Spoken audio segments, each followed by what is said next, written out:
கர்த்தருடைய பரிசு நாமத்துக்கு ஸ்தோத்திரம். நான் இப்படி ஒரு ஆலயத்தில் நின்று இப்படி சாட்சி சொல்ல நான் நினைக்கவே இல்லை. ஏன்னா நான் அந்த அளவுக்கு ஜபத்துலலாம் இருந்ததில்லை. பைபிள் வாசிப்பேன், ஜபம் பண்ணுவேன், அவ்வளோதான்.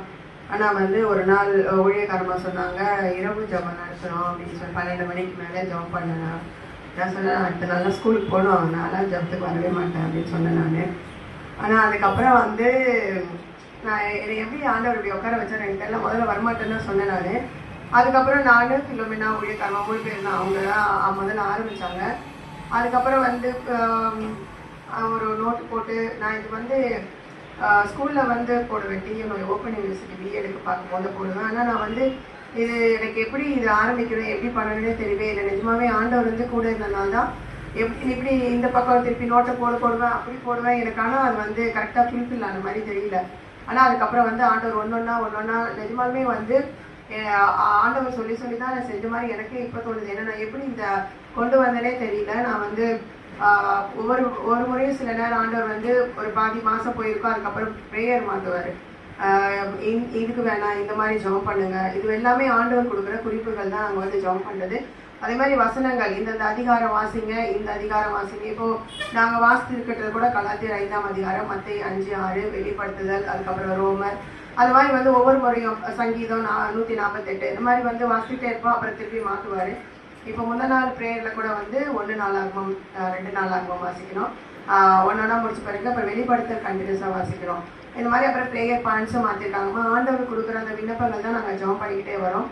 சில நேரம் நான் யார் அடுத்தடுத்துன்னு இது போட்டு ஜெபம் போட்டு வச்சுருவோம். ஆனால் சிலர் யாராவது வர முடியாத சூழ்நிலை இருந்துச்சுன்னா டக்குன்னு மாற்றணும். அப்படி மாற்றும் போது கூட அடுத்தடுத்து வர மாதிரி இருக்கும். அப்புறம் 2-3 பேருக்கு சேர்த்து மாற்ற மாதிரி இருக்கும். ஆனால் டக்குன்னு அது கடவுள் அந்த ஞானத்தை கொடுக்கலாம் கண்டிப்பாக நடத்த முடியாதுன்னு எனக்கு நல்லா தெரியும். ஆண்டவர் கூட இருந்து வழி நடத்துகிறாரு.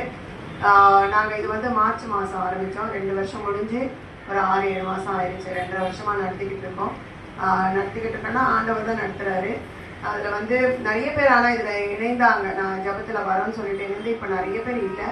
ஆனால் இப்போ ஒரு 10-11 பேர் நாங்கள் இதில் ஜபத்தில் இணைந்திருக்கோம். ஸ்கூலில் கூட இப்போ 2 பேர் கேட்க சொல்லியிருக்காங்க. நானும் கேட்டுகிட்டே இருக்கேன். ஆனால் ஆண்டவர் சொன்னார், 12 பேர் வரும்பொழுது, சீஷர்கள் மாதிரி வரும்பொழுது நான் உங்களுக்கு அக்னி அபிஷேகத்தையும் வர்ஷிக்க பண்ணுவேன்னு சொல்லிக்கிட்டே இருக்காரு. ஆனால் நாங்களும் கேட்டுட்டு இருக்கோம், யார் 12 பேர் முன் குறிச்சிட்டீங்களோ அவங்கள நீங்கள் இதில் சேர்த்து இணைத்து ஜபிக்க வைங்கன்னு. நான் நிறைய இந்த ஜபத்தில் உட்காரும் போது நிறைய கட்டுகள் நோங்கள்லாம் முறிக்கப்படுது. நிஜமாவே நிறைய வித்தியாசம் தெரியுது. முன்னாடி சின்ன சின்ன விஷயத்துக்குலாம் ரொம்ப கவலைப்படுவோம், என்ன பண்ணுறதுன்னு தெரியல, அடுத்து என்ன பண்ணுறது தெரியல. இப்போ அப்படி ஒரு சலனமே கிடையாது. இன்னைக்கு ஆண்டவர் நிறுத்துறாரா, இன்னைக்கு நம்ம சாப்பிட்றோமா, இன்னைக்கு 3 நேரம் சாப்பிட வைக்கிறாரு, படுத்தா தூக்கம் வருதா, அந்த ஒரு சூழ்நிலைக்கு அந்த மனநிலைமைக்கு கொண்டு விட்டுட்டாரு. அதனால அடுத்து என்ன நடக்கும் அதை பற்றின கவலையே கொஞ்சமே கிடையாது. அது இருக்கும்போது தான் நமக்கு அது நம்மளை ரொம்ப அழுத்தம், ரொம்ப பாடுபடுத்தும். அந்த இதுவே இல்லை.